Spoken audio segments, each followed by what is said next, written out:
강원도가 고민하고 있는 주요 현안 중 일부가 이달 안에 결론이 날 전망입니다. 특히 동계올림픽 이후 갈피를 못 잡던 경기장 3곳의 사후 활용에 대한 용역 결과와 레고랜드 시공사 선정도 발표를 앞두고 있어 관심이 집중되고 있습니다. 홍서표 기자가 보도합니다. 동계올림픽 이후 가장 큰 숙제는 수천억 원을 들여서 만든 경기시설의 사후 활용입니다. 정부와 강원도 체육단체 등이 대책 마련에 나섰지만 3개 시설에 대해서는 이견을 보이면서 한국개발연구원 KDI에 용역을 의뢰해 그 결과에 따르기로 했습니다. 용역 완료 시점이 이달 말로 강원도에 유리한 결과가 나올지가 관건입니다. 조만간 중간 보고가 있을 것으로 보입니다. 중간 보고에서 나오는 안을 토대로 우리 도가 다시 검토를 해가지고 정부에다가 개선 방안이랄지 또는 그 용역에 대한 강원도의 입장을 정부에 전달할 예정입니다.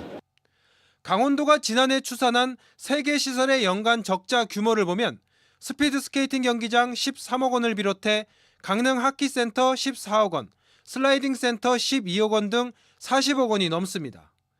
최종 활용 방안이 정해질 때까지 관리해야 하는 강원도는 올해 40억 5천여만 원을 편성해 급한 대로 강원도 개발공사에 위탁 관리를 맡겼습니다. 용역 결과에는 시설을 그대로 사용할지부터 한다면 어디서 관리하고 비용은 얼마나 필요한지, 국비 지원은 얼마나 어떻게 할지 등이 담기게 됩니다. 올림픽 시설 사후 활용과 함께 강원도가 계약 위반에 따른 위약금 문제가 걸린 레고랜드 테마파크 시공사 선정도 관심입니다. 강원도가 STX 건설과 시공사 선정 계약을 체결한 이후 멀린사가 직접 투자를 결정하면서 시공사를 다시 선정해야 하는 상황이기 때문입니다.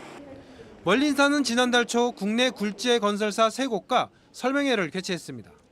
걱정은 이미 계약을 체결한 STX가 배제될 경우 위약금 문제가 불거질 수도 있다는 데 있습니다. 멀린 관계자는 지금은 시공사 계약서를 검토하고 있다며 2021년 여름 개장을 목표로 진행하고 있다고 밝혀 시공사 선정이 마무리됐음을 시사했습니다. 올림픽 시설 사후 활용 용역과 레고랜드 시공사 선정은 강원도의 예산 운영에 적잖은 영향을 끼칠 것으로 보여 어떤 결과가 나올지 관심이 집중되고 있습니다. 지원 뉴스 홍서표입니다.